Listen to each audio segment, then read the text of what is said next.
sabi po ng luwa, natapos na yung investigasyon nila. Kaugnay ng mga reklamo sa Prime Water, na isumite na po ba yung resulta ng investigasyon sa Malacanang at nabasa na ba ni Pangulong Marcos? Opo, nakatanggap na rin po tayo. Siguro nakalimutan ko lang pundalin, ipapakita ko po sana sa inyo.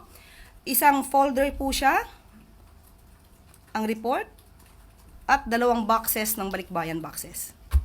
Ganon karami.